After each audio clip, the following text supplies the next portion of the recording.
Hey love, I'm Gena, a fitness, nutrition, and self-love coach, helping high-achieving women heal their relationship with food and their bodies so they can finally feel free, strong, and confident in their own skin. If you've ever felt stuck in the cycle of restriction, binging, and body shame, trust me, you are not alone. On this podcast, we're calling out diet culture BS, building your dream body without the obsession, and getting real about what it actually means to love yourself in a world that constantly tells you not to. I've been there. Anorexia, binge eating, body hate, you name it, I've lived it. And now I help women just like you find food freedom, feel sexy in their skin, and take their damn power back. So get ready, because the Fit Without Obsession podcast starts now.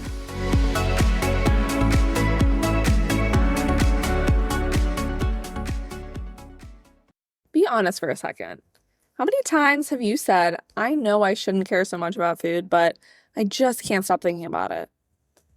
You tell yourself you're over the diet mentality, that you are actually smarter than that now, but you still have these moments where your day revolves around what you ate, how you look, or whether you earn dinner. The truth is, you don't stay stuck because you're weak. You stay stuck because you have been running your life through these three sneaky beliefs that sound logical, even responsible, but they're actually keeping you in the same painful loop. And today, I'm going to lovingly call them out for you. That first belief is, if I lose control, I will spiral. I've lived this one. For years, control felt like safety to me. If I tracked every gram, if I hit every workout, I was okay. But the second that I loosened that up, I would panic. I remember one night in college, a friend invited me out for pizza. Everyone else was laughing and ordering whatever and not like freaking out. And I ended up ordering a salad because I couldn't stop staring at their plates. I told myself, like, if I eat one slice, I'm gonna lose all control. That's what this belief does. It tricks you into thinking that freedom equals chaos. But control that's driven by fear isn't control, it's captivity. The goal is not to be fearless, it's to be safe enough to loosen the grip. Real safety doesn't come from micromanaging, it comes from self-trust. So pause for a second. Where in your life right now do you still equate control with safety? Maybe it's food, maybe it's exercise, maybe it's the scale. And I want you to just notice it without judgment. Freedom is not the absence of structure, it's the absence of fear. Now, the second belief that is keeping you stuck in the food and body struggle right now is, I'll finally love myself when I look a certain way. This one runs deep. You might say you want to be healthy, but if you peel it back, what you really mean is, I'll be lovable once I look like her. And I thought that too. I chased smaller and smaller, and every time I got there, I felt emptier. Because what I was really craving was not really a flatter stomach, it was peace. You cannot hate yourself into a body that you're going to love living in. What I teach my clients is this, that confidence is not a reward for getting smaller. It's the skill that you build by showing up for yourself now. When you act like someone worthy of care, your brain eventually believes it. One client said to me, like, I just want to look like I used to. And I told her in that moment, maybe you don't miss how you looked. Maybe you miss how you thought you'd feel once you got there. And that shift from chasing appearance to chasing alignment, that's when everything changes.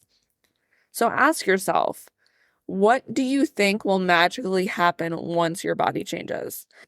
And how could you start giving yourself a taste of that right now? The body that you want won't feel like freedom if the mindset you bring there is still like a prison. The third belief that is keeping you stuck in the food and body struggle is, if I'm not perfect, I've failed. My high achievers, this one is for you. You love a plan, you love to crush it, you love gold stars. Like, don't get me wrong, I am someone that loved that shit growing up in elementary school.